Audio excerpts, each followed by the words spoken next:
here at the world famous Joni Toko's gym with Luis Monda, Canadian boxing here. We're gonna ask about Triple G and Canelo. What did you think about the first fight, and how do you feel the second fight's gonna turn out? I had no problem with the first fight being a draw.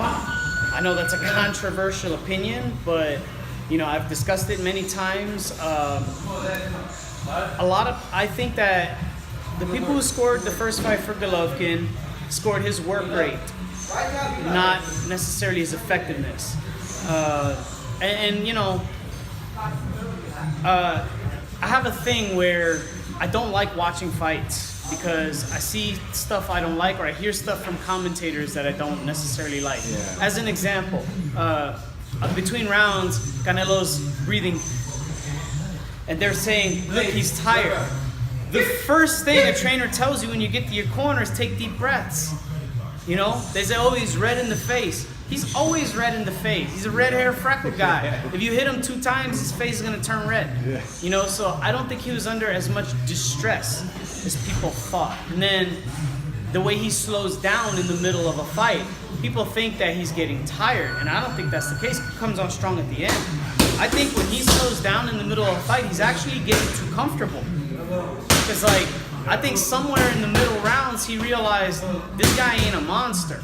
You know, like, I heard all this shit about a monster. This guy's not a monster. He's a dude like me. So he was, you know, clowning a little bit, playing a little bit, playing defense. But he wasn't getting killed, and he didn't look uncomfortable. He didn't look like he was avoiding confrontation. He just looked like he was boxing. The problem is who his audience is and what they expect of him. Everybody expects him to do the Mexican warrior thing, but that's not him. He boxes more like a boxer puncher.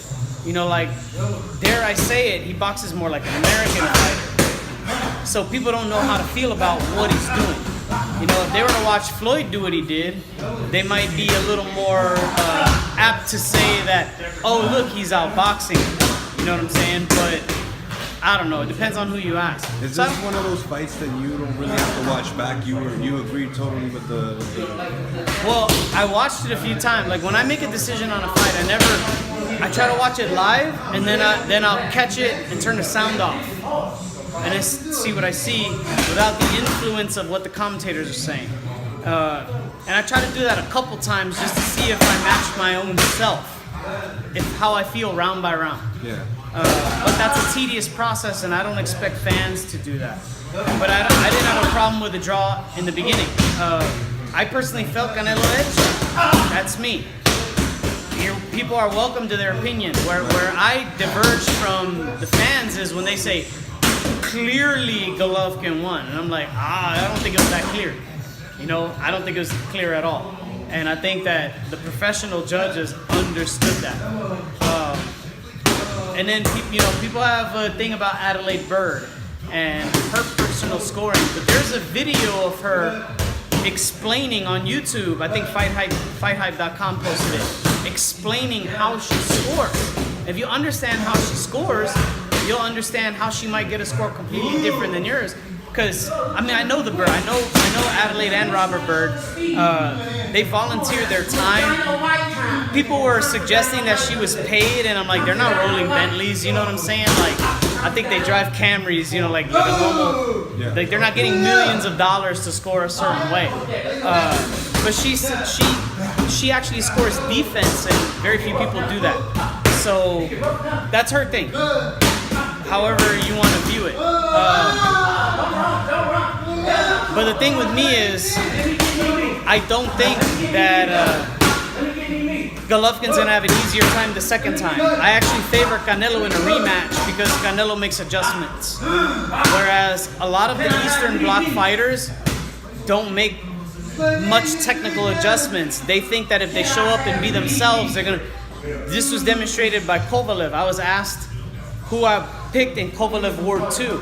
And I said Ward, because he's going to do different things. Kovalev's going to come in thinking all he has to do is be Kovalev. And what happened in the second fight? Kovalev got stopped. And adjusted. Yes. So I look for Canelo to make more significant adjustments and more decisively win the rematch. But it's a pickup. If you pick Golovkin, I don't got no problem with that. You know what I'm saying? Golovkin's an amazing fighter who's incredibly difficult to put a winning fight together against. So, you know, he could surprise me. He could very well do that. But I favor Canelo in the rematch. So you don't have a prediction right now. You're just going with Canelo because you think that he's gonna adjust. Yeah. And he'll find some answers within the fight. Yeah, I look for him to edge out a decision. You know, like I think, because I don't think either of them stops the other one. Ward shocked me by stopping Kovalev. I didn't think he was going to go to the body that much. But Canelo's a good body puncher, but he doesn't invest in it. Like, in other words, keep hitting a guy there till he knows he's hurt. He does sometimes, but with high-level guys who could tentatively hurt him, right, he tends to be more conservative. So I look for him to just, you know, put a few more rounds in the bank than Golovkin gets. Cool, man. Well, it was great talking to you. Yeah, you too, man. Talk with Jim. Do you have anything else going on with the amateur? Yeah, I mean, you know, like my amateur team are coming up. You know, I've put in a lot of time building a program that churns out good fighters. We had the Roy Jones tournament here recently in town. He calls it Future Stars of Boxing. I had 15 fighters on that tournament.